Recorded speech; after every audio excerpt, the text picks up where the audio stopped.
야생 동물들 가운데에 굴에서 사는 동물들이 있습니다. 주로 육식 동물인 것 같습니다. 곰이나 여우 등 이러한 동물들이 굴에서 생활합니다. 굴은 비바람, 추위를 피할 수 있는 것이고 또 외부의 공격으로부터 안전하게 보호받을 수 있는 것이 동굴입니다. 그래서 새끼를 낳게 되면 그 동굴 바깥으로 나가지 않고 동굴 안에서 잘 키워내는 것을 볼 수 있습니다. 아마 말을 하는 동물 같으면 동굴 밖은 세상이니까 이 세상은 굉장히 위험하단다. 여기만 나가면 어떤 놈이 너희들을 잡아먹을지 모르니까 절대로 이 동굴 밖을 나가서는 안 된다라고 하면서 아마 어미들은 이 새끼들을 동굴 안에 머물도록 이렇게 할 것입니다. 그러나 이 새끼들이 자라고 활동성이 생기게 되어지면은 자꾸 동굴 밖으로 나가려고 할 것입니다. 그래서 동굴 밖의 세상은 어떤 것인가 궁금하고 또 마땅히 나가서 사냥하는 법을 배워야 그동안 계속해서 어미가 잡아다 준 먹이만 먹었지만 이제는 자기가 스스로 사냥을 해서 먹고 살아야 되는 이런 때가 되어지면 마땅히 나가야 될 이런 때가 이르게 된 것입니다. 그래서 이 야생 동물에게는 초원이나 들판, 동굴 밖은 저들의 치열한 생존 경쟁의 세상이 되고 말 것입니다. 그러나 반대로 태어나면서부터 바로 걸어가는 이런 동물들이 있어요. 그것들은 주로 아마 초식 동물일 것입니다. 태어나면서부터 끼우뚱끼우뚱하면서 이 네 발을 딛고 서서 어미 발 사이에 거기 들어가 있으면서 어미 다리 사이가 동굴처럼 안전한 곳이 되어져서 지내는 초식 동물들이 있습니다. 그리고 이 동물들은 조금 있으면 막 어미와 같이 걷고 뛰기도 합니다. 이들은 육식 동물로부터 보호하기 위해서 하나님께서 아마 이들에게 낳자마자 걷고 뛰게 만드는 이런 기능을 허락해 주셨다고 믿습니다. 이들 모두에게는 초식 동물이든 육식 동물이든 나가서 살아가는 이 세상은 저들에게 있어서 생존 경쟁의 치열한 현장이 되고 있는 것을 봅니다. 그러나 여기서 나가서 살아야 먹고 살 수가 있기 때문에 저들이 지낼 수 있는 곳은 야생, 바로 초원 들판이 되어져야 하는 것입니다. 가끔 이 육식 동물들을 제대로 이들이 성장할 수가 없어서 사람의 손이 필요해 가지고 어려서 사람의 보호 속에 키워냈던 이 곰이나 또 사자, 호랑이 이런 동물들이 나중에 야생으로 돌려보낼 때에 이들이 잘 적응하지 못하고 죽고 마는 경우가 있습니다.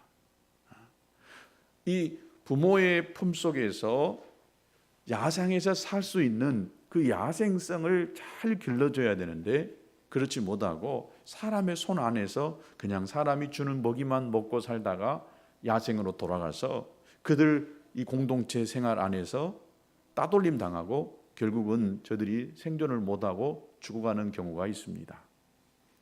우리 그리스도인들도 교회 안에서 신앙생활을 하면 참 좋습니다. 은혜 받고 모두가 다 경건하고 거룩한 신앙의 삶에 사람처럼 그렇게 보이고 그렇게 됩니다. 그러나 우리가 나가서 일하고 나가서 많은 시간을 보내는 이 세상은 결코 녹록지가 않습니다.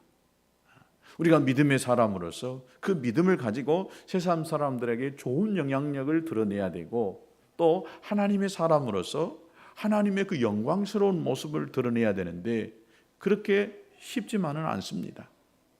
그래서 어떤 사람들은 세상에서 잘 이렇게 살아보려고 몸부림치면서 또 세상에서 성공하는 것이 하나님이 주신 축복이라고 생각해가지고 열심히 일하고 열심히 돈 벌고 열심히 높은 자리 가려고 하는 이런 사람들이 있습니다. 반면에 어떤 사람은 세상은 악하고 세상은 타락한 것이기 때문에 어떻게 해서든지 세상과는 단절하면서 살아야 된다. 그래서 세상 사람들과 놀지도 않고 또 세상 사람들과 하는 그런 모든 일들을 가능하면 안 하려고 하는 이런 사람들이 있습니다. 여러분, 우리가 그리스도인들로서 이 세상을 살 때에 이 세상을 바라보는 이런 극단적인 생각을 가져서는 안 된다라고 믿습니다. 우리가 교회 안에서 하나님의 말씀을 통해서 우리가 믿음의 사람으로 잘 훈련되어지고 만들어졌다라고 한다면 우리가 처해 있는 그 일터에서, 학교에서, 또 가정 안에서, 그 안에서 하나님의 사람으로서 하나님의 영광을 드러내는 이러한 삶을 살아낼 수가 있어야 되는 것입니다. 교회에서는 믿음의 사람인데 내가 살고 있는 삶의 현장 속에서, 일터 속에서, 학교에서는 전혀 믿음의 사람으로서의 삶을 살지 못한다라고 한다면 믿음의 사람이라고 꼭 말할 수가 없다라고 생각이 되어집니다. 그래서 이 사도 바울은 이 로마서를 통해서 어떻게 하면 우리가 구원받는 하나님의 사람이 되는가를 가르치고, 그 다음에는 구원받은 사람이 교회, 이 신앙의 공동체 안에서 어떻게 신앙생활을 해야 되는가를 가르치고, 그 다음에 사회생활, 그리스도인들이 사회생활을 어떻게 해야 될 것인가를 가르치고 있었습니다. 오늘 우리가 읽은 이 본문의 바로 앞에 보면 로마서 12장 4절부터 14절부터 21절에 보면은 구원을 받은 성도들이 사회 속에서 어떻게 생활해야 될 것인가를 설명하고 있습니다. 그 첫 번째가 핍박하는 자들을 맞서서 싸워 이기려고 하지 말고 그들을 축복하고 저주하지 말라라고 그렇게 가르치고 있습니다. 또 다른 사람의 일들에 대해서 관심을 가져라라고 이렇게 가르쳤습니다. 세 번째는 다른 사람들과 의좋게 서로 좋은 하모니를 이루고 살아가야 된다라고 하는 것을 가르쳤고, 네 번째는 악한 사람들을 대할 때에 보복하려고 하지 말아라. 오히려 선으로 악을 이기면 된다라고 이렇게 가르쳤습니다. 물론 이런 삶의 모습들은 이 세상에 속한 사람들의 삶의 유형과는 완전히 다른 것이지요. 내가 지면은 죽는다. 그래서 어떻게 하면 내가 상대를 이겨야 된다. 상대를 짓밟아서라도 내가 살 수 있는 길을 가야 된다라고 하는 것이 통상적으로 우리가 세상에서 하는 그런 이야기고 세상 삶의 방법입니다. 그러니까 성경의 가르침이 세상에서 말하고 세상에서 가르치고 있는 그 가르침과는 상반되는 가르침일 수가 있는 것입니다. 그러나 우리가 그리스도인이라고 한다면 세상의 삶의 스타일로, 가치관으로, 그런 이 태도로 살아가야 될 것이 아니라 하나님이 말씀하시는 그 말씀에 따라 살아가야 되는 줄로 믿습니다. 이 일을 위해서 우리 그리스도인들이 이렇게 살려고 한다면 굉장히 힘듭니다. 쉬워요? 어렵지요. 희생해야 되지요. 내가 다른 사람보다 더 봉사해야 되지요. 또 우리 믿는 자들은 다른 사람이 하지 않는 것들을 합니다. 시간도 드리고 물질도 드리고 또 다른 사람에 대한 배려, 섬김, 이러한 것들이 우리 그리스도인들이 보통 사람들보다도 더 해야 되는 일인 것입니다. 그러다 보니까 우리는 다른 사람보다 더 부지런해야 됩니다. 아멘. 더 열심히 일해야 됩니다. 이것들이 교회 안에서 말씀을 통해서 가르치고 배울 때에 우리의 세상 속에서, 사회생활 속에서 성공할 수 있는 그런 습관, 스타일로 만들어내는 것입니다. 이거 못하면 우리는 교회 안에서의 사는 크리스찬에 불과할 것입니다. 이게 우리의 한계가 되어버리면 안 되는 것입니다.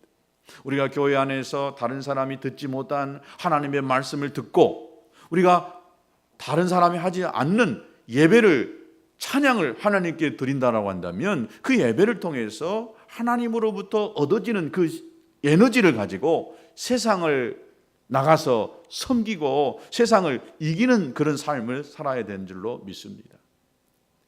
이기려고 한다면, 성공하려고 한다면 성공할 수 있는 삶의 모습이 만들어져야 됩니다. 돈을 벌려고 한다면 돈을 벌 수 있는 그런 일을 찾아야 되겠지요. 또 열심히 해야 됩니다. 성경은 이걸 가르치고 있는 것입니다. 바로 이 가르침에 따라서 우리가 사회생활을 할 때에 정말 성공한 그리스도인의 삶을 살 수가 있게 되는 줄로 믿습니다.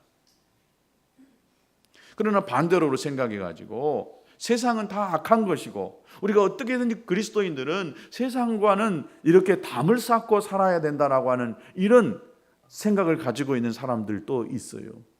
그러나 이건 옳지 않는 생각인 것입니다. 너희는 가라고 해 있습니다. 어디로? 세상으로 가야 되는 것입니다.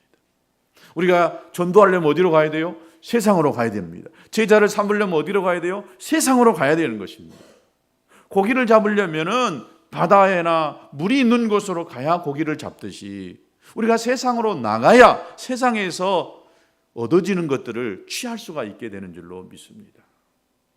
바울이 바로 이 로마서 이제 구원의 복음을 풀었다라고 한다면 이제 구원받은 성도들이 이 세상 속에서 생활해 갈 때에 어떤 스타일로 어떤 방법으로 살아가야 되냐 이것을 가르치고 있는 것입니다. 그래서 여러분 세상에서 성공한 사람들이 있잖아요. 신앙을 가지고 믿음을 가지면은 이 사람 믿음 생활 참 잘해요. 왜냐?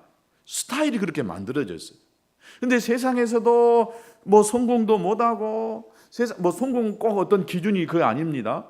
세상에서도 치질이도 안 풀리고 치질이도 안 되는 사람들, 즉 게으르고 나태한 사람들, 여러분 신앙생활을 했어도 여전히 게으르고 나태하고 무능력하게 살아가는 사람들이 많은 것을 봅니다. 우리가 과거에 무능력하고 나태하고 게으른 삶을 살았다라고 한다면 우리가 예수 안에서 하나님의 말씀을 듣고 신앙생활 하면서 이러한 태도가 바뀌어져야 하는 것입니다. 열심히 내야 돼요. 다른 사람이 하지 않는 것들을 해야 됩니다. 무엇인가 앞서가려고 하고 또 하나님이 이 시대를 향하여서 또 주는 메시지가 무엇인가, 이 시대에 무엇을 해야 내가 성공할 수 있는 것인가, 무엇을 해야 내가 좀 더 돈을 많이 벌 수 있는가, 좀 더 내가 다른 사람이 안 한 일들을 통해서 얻어질 수 있는가, 여기에다가 좀 관심을 갖고 이것을 돌려대야 됩니다. 즉 우리의 이 머리를 자꾸 돌려대고 하나님이 주신 지혜를 가지고 이러한 것들을 만들어낼 필요가 있는 것입니다. 우리는 불교에서 가르치는 산속의 삶을 살아서는 안 되는 것입니다. 교회는 도시 속에, 세상 속에 있잖아요. 즉 이 말은 우리가 세상 속에서 세상 사람들에게 동화될 것이 아니라 우리에게 임하시는 그 예수님의 그 아름다운 모습을 가지고 세상 사람들에게 다가가서 하나님의 영광을 드러내고 이 세상을 변화시켜야 될 이 책임과 의무가 우리에게 있다는 사실입니다. 그래서 저는 우리 교회 성도들이 돈도 많이 버는 이런 사람들이 될 수 있게 되기를 축복합니다. 믿음으로 이것만 가지고는 안 돼요. 그 믿음이라고 하는 것은 하나님과 나와의 관계 속에서 일어나는 일이고, 돈을 많이 벌려고 한다면 돈을 벌 수 있는 그런 그릇을 만들어야 됩니다. 그렇지 않겠어요? 돈을 벌 수 있는 그런 직업을 찾아서, 그런 일을 찾아서 나가야 그런 일들이 생겨나는 줄로 믿습니다. 우리 주님이 구하라 그러면 주실 것이요, 찾으라 그러면 찾을 것이요, 두드리라 그러면 열릴 것이라고 그랬습니다. 구하지 않는데도, 찾지도 않았는데도 찾는 것이, 두드리지도 않았는데 열린다고 이렇게 말씀하지 않았습니다.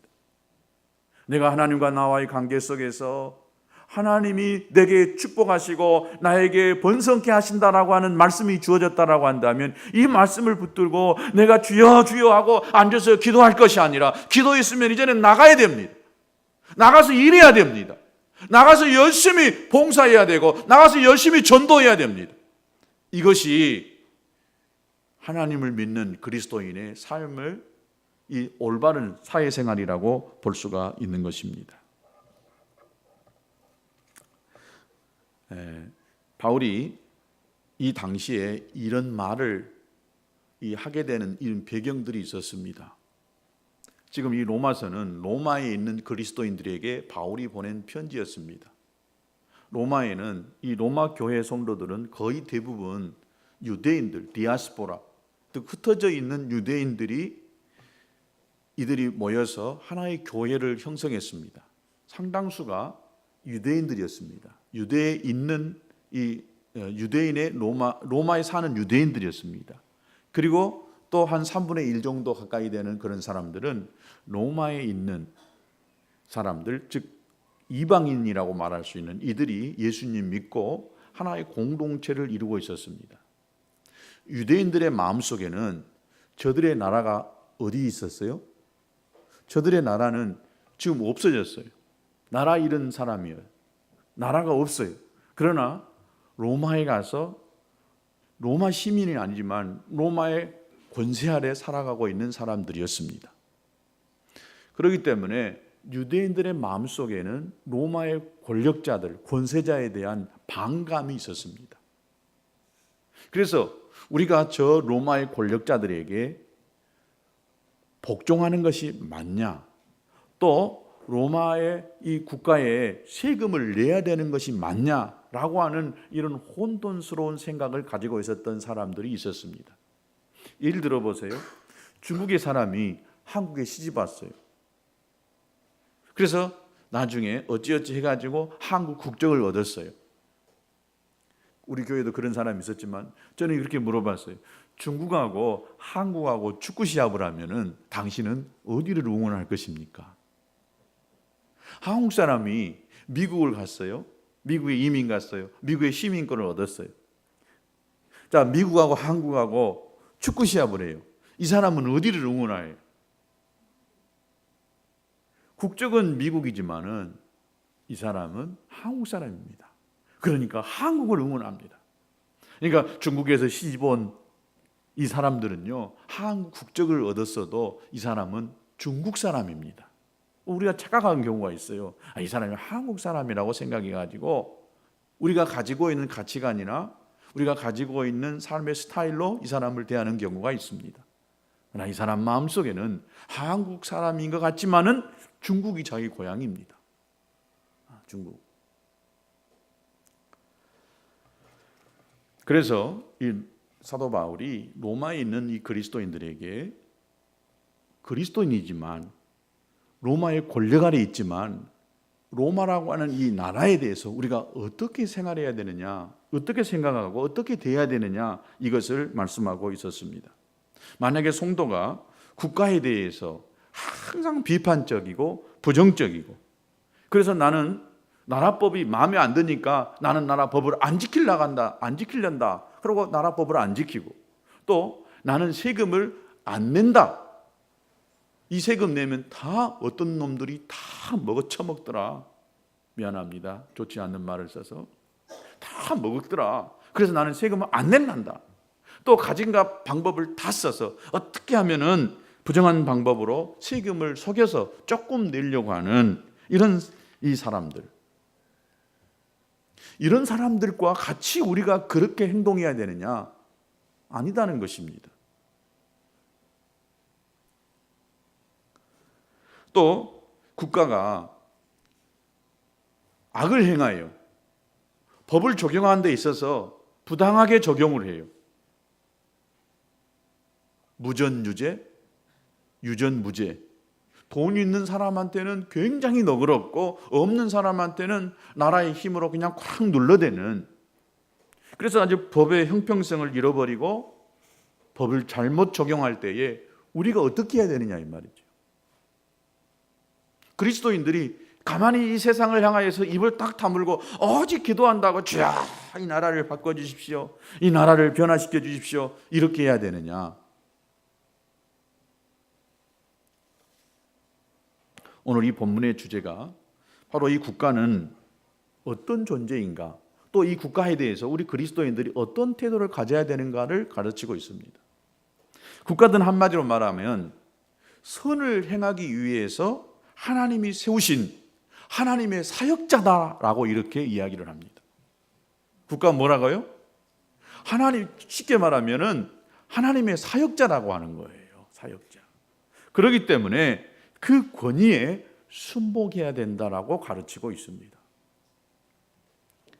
이 문제를 잘 이해하기 위해서 우리가 그리스도인이지만은 이 국가에 대한 바른 태도가 무엇인가를 한번 오늘 살펴볼 필요가 있습니다. 먼저는 이 교회라고 하는 것과 국가와 관계를 한번 살펴볼 필요가 있습니다.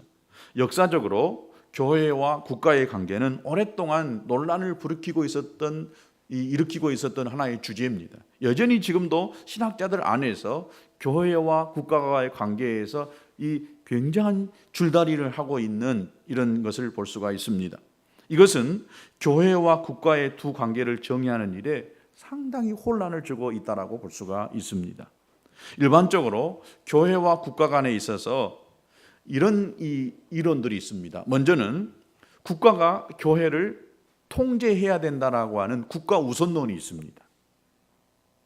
이 말이 맞는가 틀린가 여러분이 잘 한번 판단해 보시기 바랍니다. 이것을 굉장히 앞섰던 사람이 독일의 히틀러였습니다. 히틀러가 이 이론을 잘 적용했습니다. 이 이론이 얼마나 위험한 이론인지도 모르고 국가가 있어야 교회도 있다.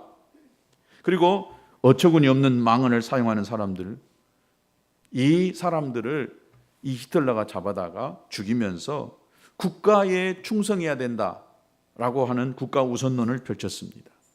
두 번째는 이와 반대로 이 교회가 국가를 통제해야 된다라고 하는 신정론이 있었어요. 신정론. 교회가 국가를 통제한다.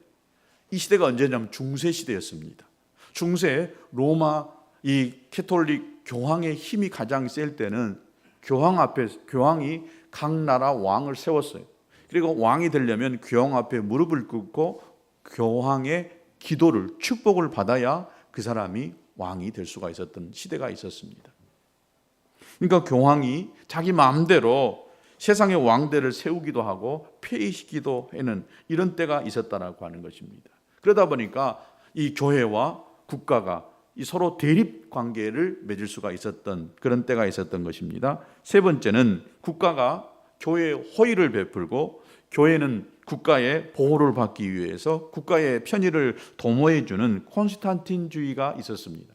이것은 처음에 국가 우선론과 또 신종론 이 두 개를 잘 짬뽕해 가지고 합쳐서 적당하게 이렇게 교회와 국가가 서로 윈윈하는 이런 사이가 돼야 된다라고 이렇게 했던 것이 있습니다. 마지막 네 번째로 이 교회와 국가는 하나님께서 각자에게 독특한 책임을 인정하고 격려하는 동반자다라고 이렇게 이해하는 이론이 있었습니다. 여러분 이 네 가지 이론 중에 어떤 것이 가장 합당한 것 같습니까? 저는 네 번째라고 생각합니다. 성경에 가장 합한 이론이 바로 이 네 번째. 우리 개신교 교회는 국가를 하나님께서 인간 사회의 필요를 위해서 주신 제도로 인식을 하면서 그러면 교회는 이 국가를 위해서 기도하고 협력해야 되는 관계다.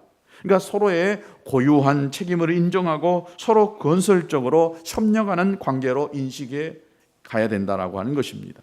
그러니까 교회와 국가는 근본적으로 다른 역할을 가지고 있다라고 하는 것입니다. 국가라고 할 때에 근본적으로 국가는 사회 질서를 유지하고 또 그 안에서 살고 있는 인간들의 생명을 보호하기 위해서 하나님께서 인간의 타락이 위해 필요 악으로 주신 공동체입니다.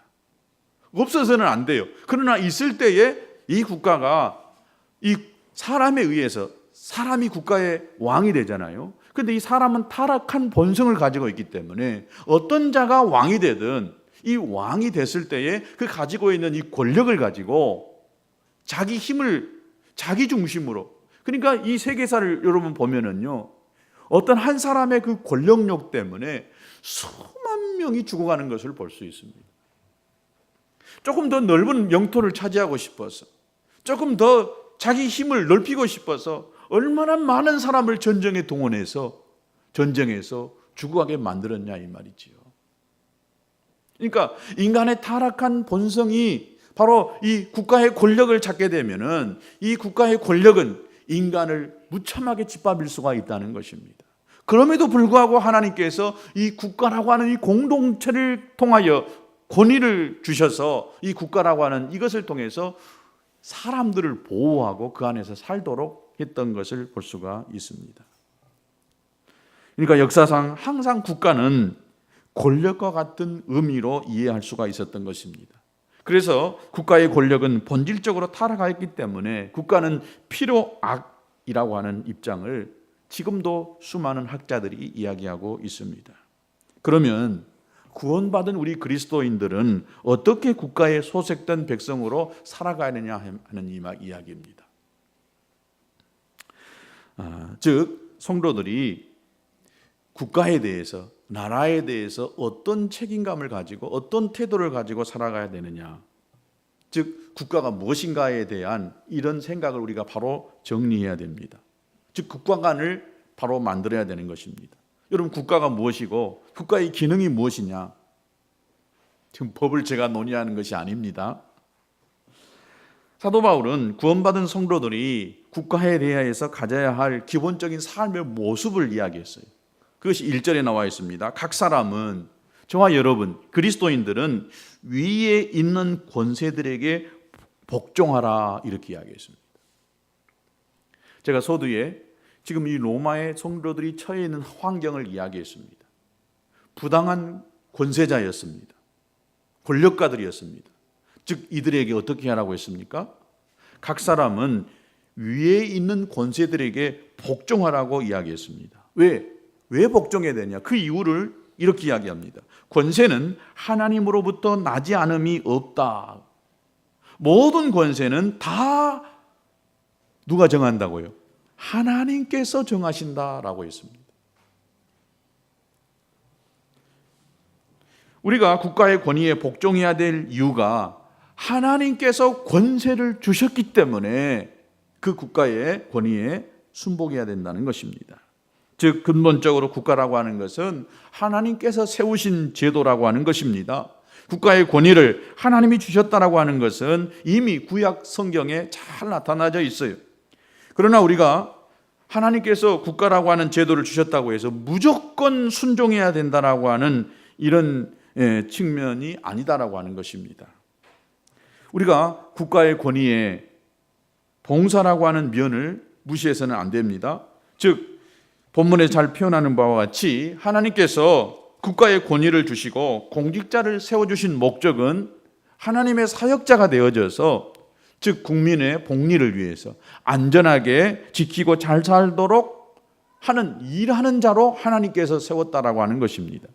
오늘 4절에 그렇게 나와 있습니다. 그는 하나님의 사역자가 되어, 이 사역자라고 하는 것, 그는 누구냐면은 권력자입니다. 권세자입니다.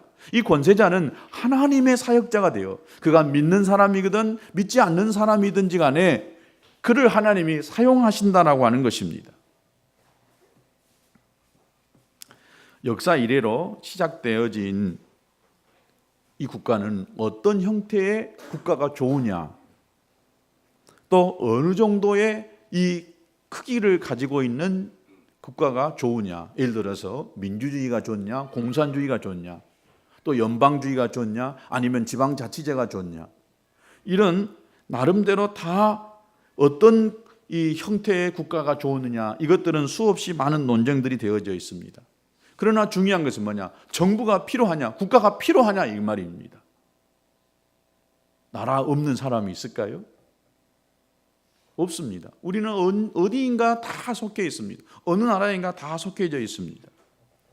그래서 때로는 이 권력이 잘못 행사되는 그런 일들이 종종 있습니다. 우리 지난 한국의 근현대사를 통해서 볼 때에 박정희, 또 5공화국, 6공화국을 통해서 권력이 잘못 사용되어져서 수많은 사람들이 어려움과 고통을 겪었던 것을 봅니다. 국가가 제대로 그 역할을 감당하지 못하기 때문에 사람들이 어려움을 겪고 있는 것은 분명합니다.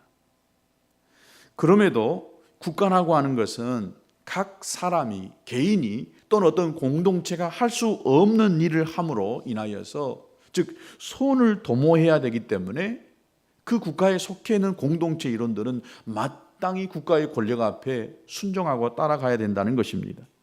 여러분, 우리가 세금을 내는 이유는 무엇 때문입니까? 우리가 세금을 낼 때에 그 세금을 가지고 나라는 정말 국민들을 위해서, 나라의 안전을 위해서 잘 쓰여지기를 바라는 마음으로 세금을 냅니다. 또 마땅히 그렇게 되어져야 하겠지요. 그러나 우리 자신들이 할 수 없는 일을 국가가 해주기 때문에 때로는 우리가 세금을 내야 되는 것입니다. 예를 들어서 우리가 먹는 이 식수 있잖아요. 이것도 우리 개인이 할 수 있는 부분이 아니잖아요. 그러니까 세금을 내서 또 물을 공급한다거나 아니면 또 쓰레기를 처리하는 일이나 또 우리 자녀들이 가서 학교에 가서 공부하게 하는 또 이런 일들, 나아가서는 나라를 안전하게 지켜주는 군인들, 또 경찰들, 또 소방 공무원들, 이런 사람들을 동원해서 국민들의 생명을 보호하고 나라를 안전하게 지켜주는 일을 하기 때문에 그 일에는 돈이 필요하잖아요. 그래서 우리 국민들이 마땅히 세금을 내고 또 국민으로서 해야 될 의무가 있습니다. 그 중에 남자들은 또 때가 되면 국방의 의무를 해야 되잖아요. 이렇게 국민으로서 해야 될 의무가 있는데 이 의무를 잘 할 때에 나라라고 하는 이 거대한 그 공동체가 제대로 움직여가고 그 안에 속해 있는 사람이 나라가 제대로 될 때 그때의 복된 삶을 살 수가 있기 때문에 이 나라에 하는 모든 일에 우리는 따라가야 된다는 것입니다. 순종해야 된다는 것입니다. 그래서 바울이 2절에 그러므로 권세를 거스리는 자는 하나님의 명을 거스립니다. 이거 굉장히 중요한 말입니다. 나라의 권세를 거스리는 자는 하나님의 명을 거스림이니 거스리는 자는 하나님의 심판을 자취하리라. 나라의 법을 어기고 나라의 권력에 대항하면은 하나님이 그들을 심판하신다고 했어요.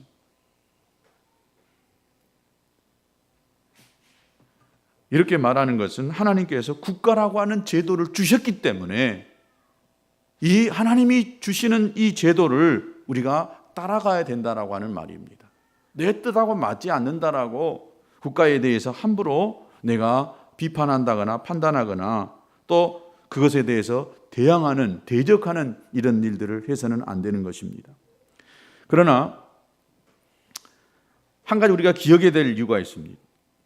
무조건 무한정 복종을 강조하는 것이 아닙니다. 또 성경이 그것을 이야기하고 있습니다. 예를 들어서 정부의 명령이 하나님의 뜻과 반대된다라고 한다면 복종해서는 안 되는 것입니다. 그러나 하나님의 뜻과 상반되지 않는 그런 명령이라고 하고 그런 법이라고 한다면 마땅히 우리가 지켜야 하는 것입니다. 이런 사상이 구약에 나와 있는 그 대표적으로 여러분 다니엘서에 보면 다니엘과 세 친구들 이야기가 나옵니다. 이들은 당시에 그 금신상을 만들어 놓고 그 금신상에게 절을 하도록 강요했습니다. 자, 이런 명령을 해야 됩니까? 안 해야 됩니까? 다니엘과 그 세 친구는 목숨을 내걸고 왕의 명령이었지만은 그 왕의 명령에 따르지 않았던 것을 볼 수 있습니다.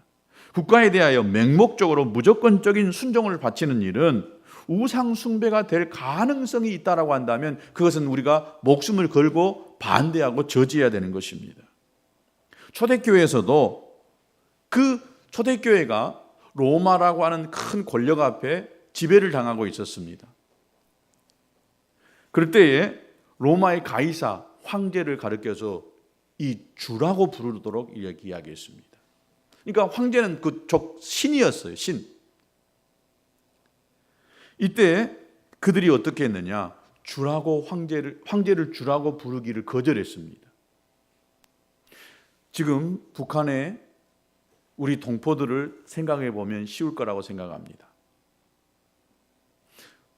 많은 애국 사람들이, 특별히 한국 사람들이 북한을 어찌해서 방문하게 되어지면은 북한 사람들이 의도적으로 김일성이나 김정일 동상 앞에 가서 거기서 절을 하도록 강요한답니다. 많은 목사님들이 그 김일성 동상 앞에 가서 절하는 분들도 있다는 말을 들었어요. 그러나 어떤 분들은 끝까지 절을 하지 않고 거기서 이렇게 버텼다라고 하는 그런 이야기도 들었습니다. 또 여러분 일제시대의 신사참배 운동, 일제도 천황이 곧 신입니다. 그래서 일제가 우리나라를 강점할 때에 우리나라 사람들이 마땅히 사이렌이 울리면 그 일제 그 신에게 절을 하도록 했습니다. 그러나 이것이 안타깝게도 한국 교회 안에 대부분 많은 교단에서 이것을 허용했습니다. 이것으로 인해서 한국 교회가 받았던 하나님의 심판은 굉장히 컸던 것입니다. 부당한 명령, 하나님의 뜻과 상반된 것이라고 한다면 우리가 싸워야 되고 또 목숨을 내걸고 그것을 투쟁해야 된다는 것입니다. 우리가 국가나 국가의 권위를 말할 때에 하나님께서 주셨다라고 하는 의미로 하나님의 이 위치에서 절대 권력을 행사하라고 하는 말이 아닙니다. 그 권력을 가지고 국민들의 안전을 위해서 선행을 행하는 자에게는 그 선행한 대로 칭찬하고 보상을 하고, 또 악한 자들, 죄를 짓고 잘못된 사람들은 잡아다가 벌을 주는 이런 역할을 해야 되는 것이 국가나 공권력이 해야 될 아주 중요한 일입니다. 그러나 이 일을 하지 않고 오히려 국가라고 하는 그 권력이 신이 돼가지고 신이 군림할 때에 우리는 마땅히 싸워서 투쟁해야 되고 거부하고 반대해야 될 일이 있습니다. 또 때로는 우리가 국민들이 나라에 또 어느 자기 단체에 반하는 어떤 정책을 펼 때에 우리는 데몬스트레이션을 합니다. 이것도 합당한 법으로 법이 허용하는 그 범위 안에서 우리가 1인 시위를 한다거나 아니면 어떤 정당하게 또 이 집회 신고를 내가면서 그렇게 시위를 한다거나 자기 의견을 충분하게 낼 수가 있습니다. 어떤 경우는 서명을 해서 또 그 공동체나 그 이익을 대변하는 그런 일들을 충분하게 우리가 할 수가 있다라고 믿습니다. 하여튼 이 국가는 가장 중요한 기능, 바로 선을 행하는 자에게 합당한 그 보상을 하고 악을 행하는 자에게 심판하는 이 두 가지 기능을 너무 잘해야 됩니다. 그럴 때에 우리는 마땅히 그 권위 앞에, 권세 앞에 순종하라고 말씀하고 있습니다. 오늘 이런 사상을 사도 베드로도 이렇게 이야기합니다. 로마 정부의 급심한 핍박 속에서도 성도들에게 국가에 대한 가지는 태도를 이야기합니다. 베드로전서 2장 13절과 14절에 보니까 인간의 세운 모든 제도를 주를 위하여 순복하되 혹은 위에 있는 왕이나 혹은 악행하는 자를 징벌하고 선행하는 자를 포장하기 위하여 그의 보낸 방백에게 하라고 이렇게 말씀하고 있습니다. 하나님께서 국가가 권위를 시행하는 수단으로 칼로 무장을 시켰다라고 이야기합니다. 오늘 4절에 보세요. 그는 하나님의 사역자가 되고 네게 선을 베푸는 자니라. 그러나 네가 악을 행하거든 두려워하라. 그가 공연히 칼을 가지지 아니하였으니 곧 하나님의 사역자가 되어 악을 행하는 자에게 진노하심을 따라 보응하는 자니라. 국가 이 권력자들에게, 하나님의 사역자들에게 칼을 줬다고 했습니다. 이 칼은 오늘날로 말하면 공권력입니다. 공권력을 가지고 이렇게 악한 사람들을 징벌하고 또 약한 사람을 보호하는 이런 일들을 이 권력자가 하게 돼 있는 것입니다. 그러나 우리 현실 속에서 특별히 우리나라 이 과거의 역사 속에서 이 공권력을 가지고 수많은 사람들을 죽이고 또 힘들게 했던 이런 일들이 있었습니다. 그때에 우리 그리스도인들이 어떻게 해야 되느냐? 그때 어떤 이 기독교인들은 나가서 막 이렇게 데모했습니다. 싸웠습니다. 그런데 어떤 분들은 또 그런 권력자들을 위해서 기도한다고 했던 그런 목사님들도 계셨어요. 이럴 때 가장 중요한 일이 우리가 국가를 위해서 기도하는 것입니다.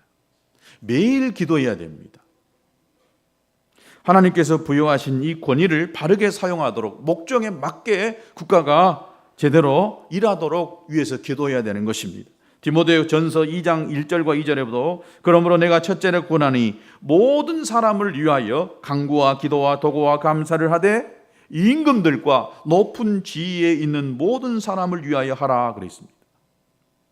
높은 사람들, 위에 있는 권세자들을 위해서 우리가 끊임없이 기도해야 된다라고 주님이 우리에게 말씀을 하고 있다는 것입니다.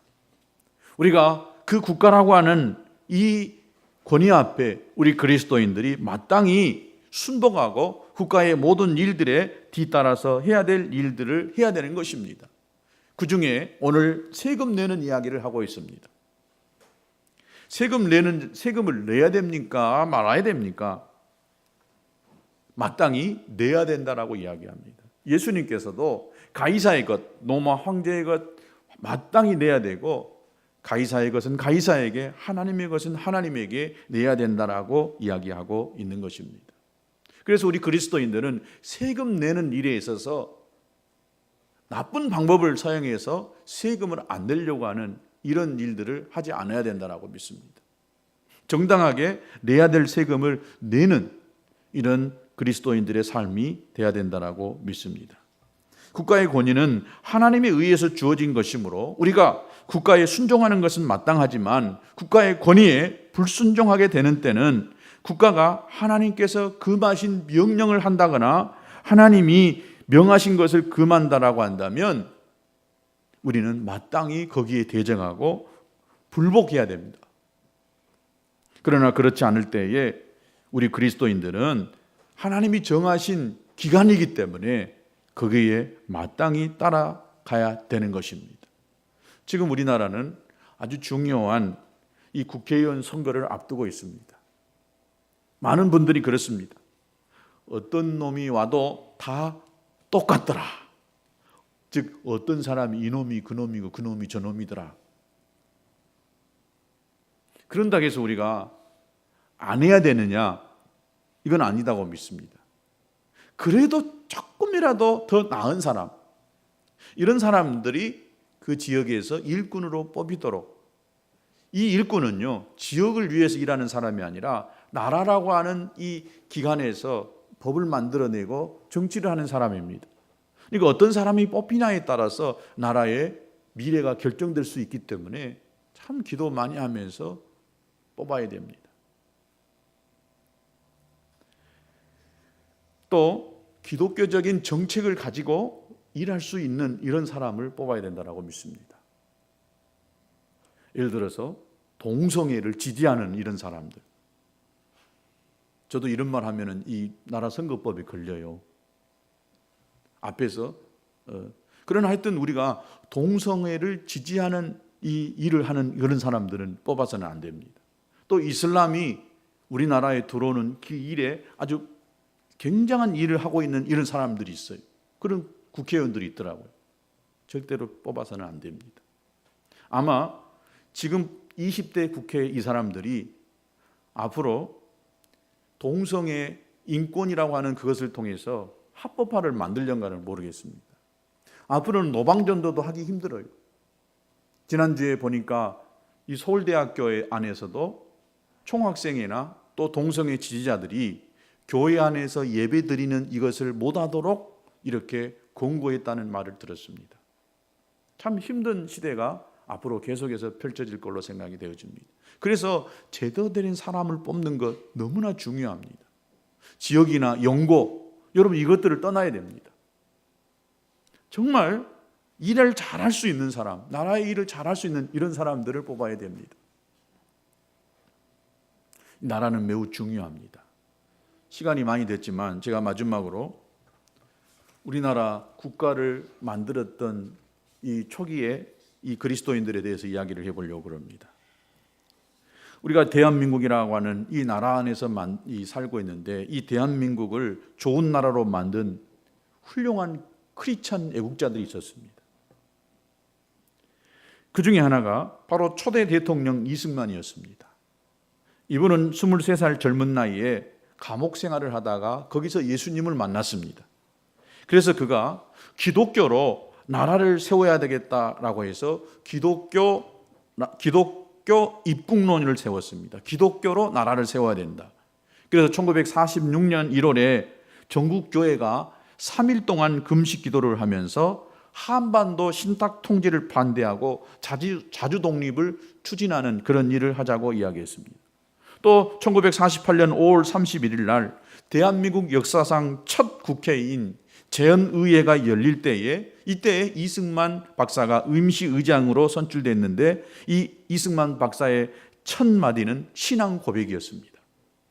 동지 여러분, 신생 독립국가 대한민국을 허락하신 하나님께 먼저 감사를 드립시다.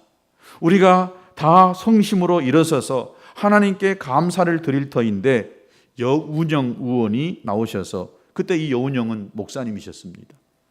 간단한 말씀으로 하나님께 기도를 올리시기 바랍니다. 우리나라가 나라가 세워지고 첫 번째 열리는 그 재헌국회에서 이승만 의장은 이 여운용 목사님에게 기도를 함으로써 이 나라가 시작되어지도록 했던 것을 봅니다. 또 그는 7월 24일 날 대통령 취임 연설에서도 하나님의 은혜에 감사하여 대통령직에 충성을 다하기로 맹세했습니다. 이처럼 대한민국 정부는 기도로 출범한 나라입니다. 대한민국은 하나님이 세우셨습니다. 그래서 이 마지막 때에 이 대한민국은 세계 열왕 중에 손가락 꼽히는 나라가 분명히 될 것입니다. 나라가 두 동강이 나와서 남과 북으로 대치되어져 있지만은 반드시 통일되어지고 이 마지막 때에 하나님이 대한민국을 통해서 열방을 주께로 돌아오게 하는 이 귀한 일을 할 것입니다. 바로 여기에 살아가는 우리 국민으로서 그리스도인으로서 우리는 이 나라를 위해서 얼마나 많이 기도해야 되는지 모릅니다. 우리 민족의 큰 지도자이신 김구 선생님, 이분은 정치적으로는 이승만 박사하고는 너무나 달랐습니다. 그러나 하나님을 경외하는 신앙과 절에를 사랑하는 애국심의 이 본질은 일치했던 것을 볼 수 있습니다. 그분이 민족의 해방 후에 1945년 11월 어느 날 대중 앞에서 이렇게 호소했습니다. 동지 여러분, 이제 세워질 신생 독립국가 대한민국은 기독교 진리 위에 세워져야 할 것이에다. 새로 세워질 나라에서는 경찰서 10개 짓는 것보다 예배당 하나 짓는 것이 더 중요하다 라고 이렇게 연설했습니다. 또 일찍이 김교신이라고 하는 이분은 1920년대 일제 치하에서도 성서 조선 운동을 펼쳤습니다. 그는 이런 신조를 외쳤습니다. 나에게는 두 애인이 있다. 하나는 조선이라고 하는 애인이고 하나는 성서라고 하는 애인이다 라고 이렇게 이야기했습니다. 그리고 김교신 선생님의 신앙 지도로 마라톤 선수 송기정이 배출되어졌습니다. 송기정이가 그분의 제자였습니다. 그는 제자 송기정에게 이렇게 키웠습니다. 기정아, 너는 운동에 소질이 있으니까 마라톤 선수가 되어져서 조국을 빛내고 하나님께 영광을 돌려라. 김교신 선생님 자전거를 타고 송기정의 마라톤을 훈련을 시킬 때에 목이 메어서 외쳤습니다. 기정아, 기정아, 조국을 생각하여라. 하나님을 생각하여라. 기정아, 힘을 내라. 이렇게 하면서 송기정이를 세계 1등 가는 마라톤으로 만들었던 것을 볼 수 있습니다. 이 밖에도 여러분, 이 조선 독립에 앞장섰던 이승훈, 조만식 선생 같은 이런 사람들은 산업을 진흥시켜서 경제 번영으로 자주독립의 길을 찾으려고 했던 사람이었습니다. 또 월남 이상재 선생은 YMCA를 거쳐서 청년운동을 전개했고, 우리가 잘 아는 도산 안창호 선생은 신앙의 힘으로 인격을 변화시키자. 그래서 이 나라가 부강한 나라가 될 뿐만 아니라 건강한 나라로 만들어야 된다라고 외쳤던 것입니다. 여러분, 이 나라를 만들었던 초기 민족의 선구자들은 다 그리스찬이었던 것을 볼 수가 있습니다. 우리 그리스도인들이 나라에 대한 애국심을 가지고 나라를 위해서 기도하고 나라가 하는 일에 대해서 무조건 비판하고 부정적으로 대항할 것이 아니라 가능한 한 하나님의 뜻에 상반되지 않는다라고 한다면 나라가 하는 일에 적극적으로 동참하고 또 협조하고 마땅히 내야 될 세금도 내고 투표에 참여해서 이 나라가 세계 속에 우뚝 서서 열방을 주께로 돌아오게 하는 귀한 일을 감당하도록, 또 약한 자를 보호하고 또 죄 있는 자, 나쁜 사람들을 잡아다가 심판하는 이런 기능을 잘 할 수 있도록 저와 여러분이 건강한 국민으로서 건강한 그리스도인의 사명을 다할 수 있게 되기를 진심으로 축복합니다. 기도하겠습니다. 하나님,